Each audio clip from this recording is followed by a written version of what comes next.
आज की कहानी राजस्थान के रहने वाले अंकिता की है दोस्तों। अंकिता की जो शादी होती है वह बहुत ही बड़े घराने में होती है, लेकिन महज 2-3 साल के ही भीतर इस अंकिता का तलाक हो जाता है और इसी बीच इसको एक बच्ची भी पैदा हो जाती है। लेकिन यह लड़की बिल्कुल हार नहीं मानती है, टूटती नहीं है, यहां से दिल्ली चली जाती है। और दिल्ली जाने के बाद वह दोस्तों एक दिन रात मेहनत करती है, लाखों रुपए कमाती है, अच्छा खासा या बैंक बैलेंस अपना इकट्ठा कर लेती है। और इसकी जो बच्ची होती है वह एक दिन स्कूल छोड़ने के लिए जा रही होती है और ऑटो को हाथ देती है। तो जो ऑटो चलाने वाला ड्राइवर होता है वह दोस्तों कोई और नहीं होता है बल्कि इसी तलाकशुदा पत्नी का पति होता है और उसे हाथ देती है। देखकर हैरान रह जाती है, क्योंकि एक इतना करोड़पति आदमी ऑटो चलाने के लिए क्यों मजबूर हो गया था।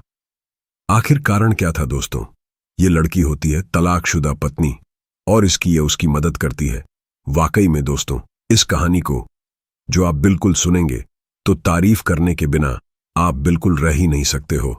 तो दोस्तों शुरू करता हूं इस कहानी को बिल्कुल विस्तार से। दोस्तों यह कहानी राजस्थान के अजमेर की रहने वाली अंकिता और अमन की है। जो कि अंकिता होती है वह दोस्तों ग्रेजुएशन की छात्र होती है और अच्छी खासी होती है और पढ़ने लिखने में साथ ही साथ यह ब्यूटी पार्लर का भी काम सीख रही होती है और कुछ सिलाई भी सीख रही होती है। और इसका मतलब यह होता है कि अगर मेरी कहीं सरकारी नौकरी नहीं लगी तो मैं कहीं भी अपना ब्यूटी पार्लर और सिलाई खोल लूंगी और उससे अपना जीवन गुजारा आराम से कर लूंगी। लेकिन जो दोस्तों अंकिता होती है इसके टोटल ये 3 भाई बहन होते हैं, 2 बहन होती हैं, एक भाई होता है। इसके जो पिताजी होते हैं वह सरकारी टीचर होते हैं, वह पढ़ाया करते हैं। लेकिन इसके पिताजी सोचते हैं कि जो मेरी बिटिया है वह अच्छी खासी पढ़ लिख कर हो जाए और जवान हो गई थी और शादी के लायक भी हो गई थी, तो क्या ना इसकी शादी कर दी जाए। शादी की बात जब चलती है तो अंकिता थोड़ा सा दोस्तों मना करती है, लेकिन किसी ने बताया था कि लड़का बहुत ही अच्छा है, जो हम आपको बता रहे हैं करोड़पति है और बिजनेसमैन है और उसके पिताजी भी सरकारी टीचर हैं। इसी तरीके से दोस्तों जो अंकिता के पिताजी होते हैं उनकी बात समझ में बिल्कुल आ जाती है और अंकिता की शादी तय कर देते हैं। दोस्तों अंकिता भी उनसे ज्यादा मना नहीं करती है और एक तरीके से कहें तो अंकिता की शादी अमन के साथ में हो ही जाती है। मात्र 2-3 ही साल महीने बाद बहुत ही इसकी जिंदगी बहुत अच्छी खासी नहीं चल रही थी, क्योंकि दोस्तों जो अंकिता की सास होती है और उसकी जो अंकिता की ननद होती है वो इसे बहुत ही टच्चर करती हैं और उसे ताना देती हैं और कहती हैं कि तुम्हारी हैसियत ही क्या है अंकिता, तुम्हारी औकात ही क्या है, हम तो तुम्हें बहाकर अपने घर लेकर के आए हैं।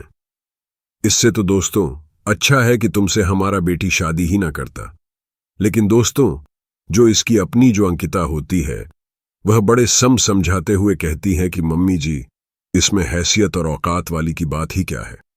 अब मैं आपके घराने की बहू हूं, जितनी हैसियत आपकी है उतनी भी तो मेरी भी है। वो अलग की बात तो नहीं है। आपका जो बिजनेस है वो करोड़ों का है। आपके पिता जो यानी कि हस्बैंड हमारे हैं वो भी यानी मेरे ससुर जी हैं, वो भी सरकारी टीचर हैं।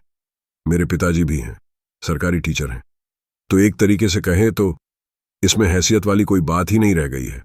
अब दोस्तों ये बात वह अपने पति दोस्तों अमन से बताती है कि अमन जी उसके ऊपर एक तरीके से कह तो भड़क जाता है और कहता है कि जैसे मेरी माँ और मेरी बहन कह रही हैं तुम वैसे ही करो। अब जो दोस्तों अमन होता है उसे जब फटकार लगता है तो अंकिता के आगे अब कोई रास्ता नहीं बचता है। वो चुपचाप हो जाती है, खामोश हो जाती है।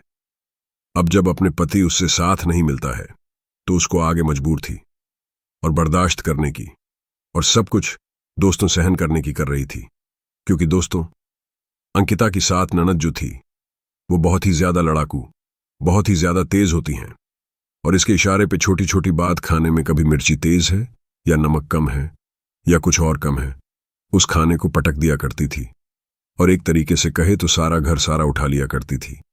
जो दोस्तों अंकिता की जिंदगी होती है वह बहुत ही ज्यादा कठिनाइयों से गुजरने लगती है। लेकिन जो दोस्तों अमन होता है इसका व्यवहार भी कुछ अच्छा बिल्कुल नहीं था। और अंकिता के प्रति कई कई दिनों से घर से बाहर रहता था। और कभी घर आता था तो कभी नहीं आता था, और कभी कभी सारी रात गायब रहता था। दोस्तों, अंकिता पूछती थी, तुम कहाँ रहते हो? तो कहाँ से आते हो? तो कहाँ जाते हो? तो दोस्तों, अमन कहता था कि तुम होती कौन हो? मुझसे पूछने वाली, तुम्हारा क्या अधिकार है? तो दोस्तों, अंकिता कहती है, अधिकार, मैं तुम्हारी पत्नी हूं। मुझे पूरा हक है कि मेरा पति कहां जा रहा है और किससे बात कर रहा है, कहां रह रहा है, कब जा रहा है। लेकिन इस बात को जो दोस्तों अमन होता है वह सुनता है तो उसे मारपीट करता है, और एक तरीके से कहे तो ज्यादा मारता है, और उसे कुछ चोट ज्यादा लग जाती है। तो चोट लगने के खातिर फिर वह दोस्तों हॉस्पिटल ले जाता है, और वहां चेकअप कराने के लिए चेकअप वगैरह होता है। तो पता चलता है तो कि अंकिता वह प्रेग्नेंट है। जब इसकी तसल्ली के लिए उसका दोस्तों अल्ट्रासाउंड कराया जाता है तो उसमें से 3 महीने की प्रेगनेंसी आखिरकार निकलती है।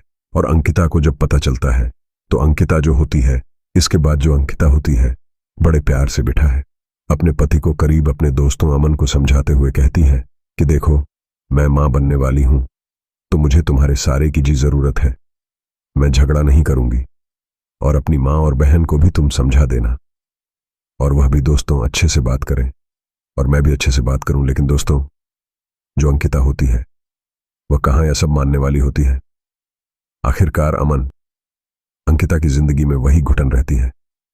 और एक दिन अंकिता जो होती है वह अमन को फोन चेकअप कराती है।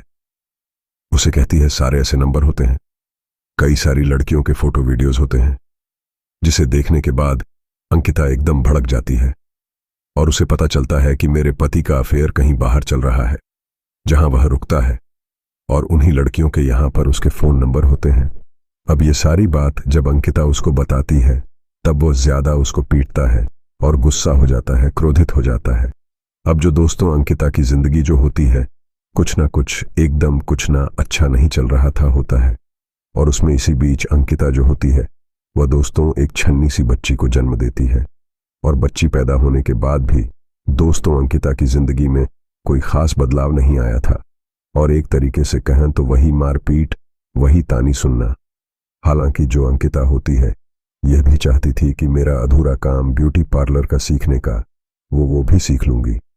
और बगल में उसके दोस्तों ट्यूट होता है जहां रहती है, लेकिन दोस्तों अंकिता को मना करती है और कहे, तुम कहीं नहीं जाना है, तुम्हें कहीं नहीं जाना, तुम बहू हो, बहू की हैसियत से रहोगी, बेटी नहीं हो तुम इस घर की। आखिरकार जो दोस्तों फिर अंकिता होती है अपने उस सपने को भी खत्म कर देती है।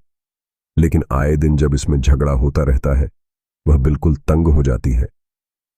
एक दिन और अंकिता जो है वह अमन ने कुछ ज्यादा पेड़ दिया था उस दिन, और फिर अंकिता ये मन बना लेती है कि अब इस आदमी के साथ अच्छा बिल्कुल नहीं था, और अंकिता के प्रति कई कई दिनों से घर से बाहर रहता था, और कभी घर आता था तो कभी नहीं आता था, और कभी कभी सारी रात गायब रहता था। दोस्तों, अंकिता पूछती थी, तुम कहां रहते हो? तो कहां से आते हो? तो कहां जाते हो? तो दोस्तों, अमन कहता था कि तुम होती कौन हो? मुझसे पूछने वाली, तुम्हारा क्या अधिकार है? तो दोस्तों, अंकिता कहती है, अधिकार, मैं तुम्हारी पत्नी हूं। मुझे पूरा हक है कि मेरा पति कहां जा रहा है और किससे बात कर रहा है, कहां रह रहा है, कब जा रहा है। लेकिन इस बात को जो दोस्तों अमन होता है वह सुनता है तो उसे मारपीट करता है, और एक तरीके से कहे तो ज्यादा मारता है, और उसे कुछ चोट ज्यादा लग जाती है।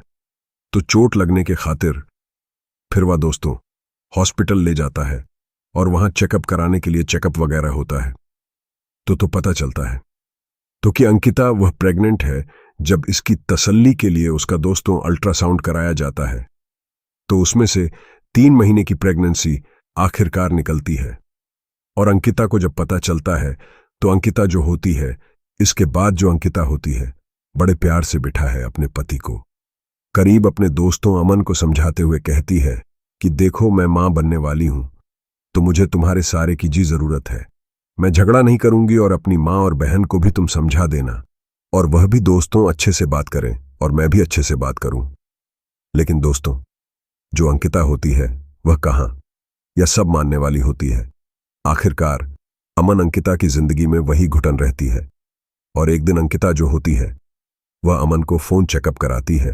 उसे कहती है सारे ऐसे नंबर होते हैं, कई सारी लड़कियों के फोटो वीडियोस होते हैं, जिसे देखने के बाद अंकिता एकदम भड़क जाती है और उसे पता चलता है कि मेरे पति का अफेयर कहीं बाहर चल रहा है।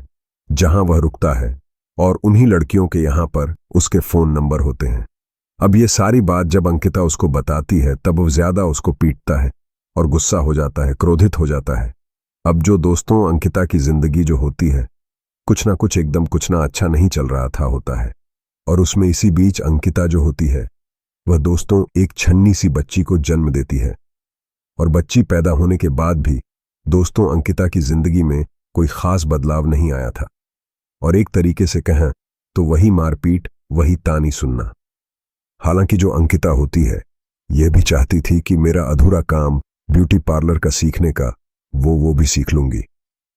और बगल में उसके दोस्तों ट्यूट होता है जहां रहती है, लेकिन दोस्तों अंकिता को मना करती है और कह है तुम कहीं नहीं जाना है, तुम्हें कहीं नहीं जाना, तुम बहू हो, बहू की हैसियत से रहोगी, बेटी नहीं हो तुम इस घर की। आखिरकार जो दोस्तों फिर अंकिता होती है अपने उस सपने को भी खत्म कर देती है। लेकिन आए दिन जब इसमें झगड़ा होता रहता है वह बिल्कुल तंग हो जाती है। एक दिन और अंकिता जो है वह अमन ने कुछ ज्यादा पेड़ दिया था उस दिन, और फिर अंकिता ये मन बना लेती है कि अब इस आदमी के साथ इस घर में मुझे हरगिज नहीं रहना है, बिल्कुल नहीं रहना है। और एक तरीके से कहे तो दोस्तों अंकिता ने अपने पिताजी को फोन किया और सारी बात कहानी बताई। और दोस्तों अंकिता के पिताजी आए और अपनी बेटी को, उसकी बेटी को अपने घर ले गए। और एक दिन दोस्तों अंकिता के पिताजी अमन को बुलाते हैं और उसको बड़े प्यार से कहते हैं देखो अच्छे से रहो, तुम बेटी हो, बेटी को यहां से लिवा करके जाओ और अपनी मां बहन को भी समझाओ। मैं अपनी बेटी को समझा देता हूं, अच्छे से रहो, इज्जत से रहो। लेकिन दोस्तों जो अमन होता है वह कहां मानने वाला होता है और वह कहता है कि जैसा चल रहा है वैसा ही होगा, मेरी मर्जी और मेरे बहन की मर्जी ही चलेगी। और यहां तक कि जब अगर तुम्हें बर्दाश्त नहीं है, बिल्कुल पसंद नहीं है, तो अपने अपने रास्ते अलग कर लो दोस्तों। फिर एक तरीके से कहे तो अंकिता जो होती है वह अगले दिन कोर्ट में जाती है फटाफट और केस के लिए, तलाक के लिए केस को फाइल कर देती है। अब इनके दोस्तों बीच तलाक हो जाता है और तलाक करीब 1 साल 2 साल के बाद अपने पिताजी के घर पर रहने लगती है। और इसी बीच दोस्तों जो बेटी जो होती है अब वह 1 साल की हो चुकी थी। अब दोस्तों अंकिता ने जो अपना अधूरा काम था वो ब्यूटी पार्लर सीखने का, वह बिल्कुल सीख जाती है। और एक तरीके से कहे तो इसकी जो बुआ रहती है दिल्ली में। फिर दोस्तों अंकिता दिल्ली चली जाती है और दिल्ली आने के बाद अंकिता की जो बुआ उसको बहुत ही सपोर्ट करती है, बहुत ही सहायता करती है और वो एक ब्यूटी पार्लर में उसको नौकरी लगवाती है और वहां पर कुछ दिन नौकरी करती है। और धीरे धीरे एक लड़की से दोस्तों उसका फ्रेंडशिप आखिरकार हो ही जाता है अंकिता का। और दोस्तों करने के बाद ये दोनों लड़कियां मिलकर, दोनों दोस्त मिलकर के ये बड़ा सा ब्यूटी पार्लर आखिरकार खोल देती हैं। और एक तरीके से कहें तो इनका धंधा बहुत ही अच्छा चल पड़ता है और कई सारी लड़कियां इनके अब ब्यूटी पार्लर में दोस्तों काम करती थीं। और इसको जो बच्ची जो होती है और उसे अच्छे स्कूल में उसका एडमिशन कराती है और एनसी, और बच्ची भी जो अच्छी खासी पढ़ती है और उसे रोजाना छोड़ने जाती है, रोजाना लेकर के भी आती थी। एक दिन जो दोस्तों जो अंकिता होती है वह अपनी बच्ची को स्कूल छोड़ने जाती है क्योंकि वह बारिश में बहुत जोरों से हो रही थी, बहुत तेज से हो रही थी और वो कई सारे ऑटो को हाथ देती है, लेकिन कोई ऑटो वाला बिल्कुल नहीं रुकता है और अगर रुकता भी है तो कोई और नहीं, इसी का तलाकशुदा पति था अमन जो होता है। और अमन के जो मुंह पर गमछा बंधा हुआ था और गमछा हटाकर गए। दोस्तों जब अंकिता से कहता है कि बोलो मैडम कहाँ जाना है, लेकिन जब दोस्तों अंकिता अमन को देखती है तो सन रह जाती है और वो बिल्कुल पहचान जाती है कि वो उसका तलाकशुदा पति है। जब यह बात सोचते हुए मजबूर हो जाती है, आखिर का इतना करोड़पति बड़ा आदमी, इतना बड़ा पैसा वाला आदमी कैसे ऑटो चला रहा है, आखिर क्या माजरा है, क्या बात है। फिर वह पूछती है कि तुम ऑटो क्यों चला रहे हो, क्या क्या।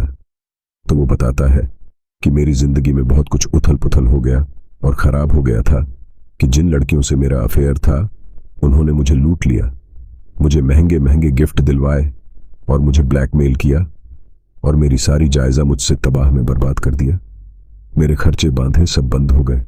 मैंने लोन ले लिया था और लोन लेने के बाद भी मेरी कुछ स्थिति अच्छा नहीं थी, खराब हो गई थी। तो वहां से भाग करके मैं मजबूरन दिल्ली आ गया और 1 साल मुझे यहां पे हो गया। लगभग मैं यहां पर आकर के ऑटो चला रहा हूं। फिर दोस्तों वह कहता है कि तुम सुनाओ, तुम्हारा क्या हुआ, तुमने अपनी शादी नहीं की।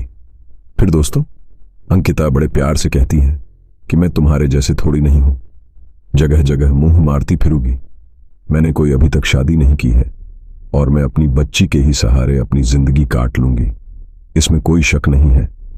फिर दोस्तों उसके बाद जो होता है, बच्ची की तरफ वह हाथ बढ़ाता है तो दोस्तों फिर जो अंकिता उसका हाथ झटक देती है और कहती है कि तुम्हारा कोई अधिकार नहीं है, इस बच्ची पर हाथ लगाने का तुम्हारा बिल्कुल हक नहीं है। तुमने भी मुझसे एक दिन यही कहा था कि तुम्हारा मेरा ऊपर कोई अधिकार ही नहीं है। अगर तुम्हें हमारी बच्ची की फिक्र होती तो हम ऐसे मरने के लिए बिल्कुल हमें छोड़ नहीं देते। जब सबसे ज्यादा तुम्हारी हमें सहारे की जरूरत थी तब तुमने मुझे छोड़ा था। और इस तरीके से तो हम कहें तो मैंने तुम्हें समझाया भी था, बुझाया भी था। अब जो दोस्तों अमन होता है वह माफी मांगने लगता है, उसके पैरों पकड़ने लगता है और रोने गिड़गिड़ा लग रहा था। और फिर जो होती है, चलो छोड़ो कोई बात नहीं है। बहरहाल वो उसको दोस्तों अपना नंबर दे देती है अंकिता और अपना हाथ भर रखती है और कहती है कि मैं तुम्हारी मदद जरूर करूंगी। तुम अगर और पैसे की जरूरत होगी तो तुम मुझे फोन करना, मैं हमेशा तुम्हारे काम आऊंगी। अब जब दोस्तों जो अंकिता होती है वह राहु अपना अमन को नंबर आखिर के पास दे देती है, तब वह डेली डेली उसे दोस्तों फोन करता था और तरीके से कहे तो वो चाहता था कि काश जो अंकिता है वह मेरी जिंदगी में दोबारा आ जाए, दोबारा वापस आ जाए। जो एक बार वह कहता है कि उसके ब्यूटी पार्लर में भी जाता है और जगह जगह स्कूल भी जाता है। जब वो अपने बच्ची को लेने जाती है तो अंकिता साहिब कैसे कह देते हैं कि पति पत्नी के बारे में तुम मुझसे सोचना ही मत और अपने दिमाग से यही बात निकाल ही देना। अंकिता कहती हैं मैं तुम्हारी जिंदगी में पत्नी बन करके आई थी, तुम्हारे घर पर मैं रहूंगी। लेकिन अब जब उसके पास नंबर आ गया दोस्तों तो डेली उसे तंग करता था और फोन करता था और इतना ज्यादा उसे परेशान करता था कि एक दिन दोस्तों अंकिता अब ब्लॉक कर देती है उसका नंबर। फिर दोस्तों अमन को एक तरीके से कहे तो वह अपनी अपनी बच्ची के साथ आज सुरक्षित है और दोस्तों दिल्ली में रही है। तो आप क्या अच्छा लगा इस कमेंट सेक्शन में जरूर बताएं आपको कहानी कैसे लगी। चलिए दोस्तों मिलते हैं नेक्स्ट वीडियो में एक नए टॉपिक के साथ।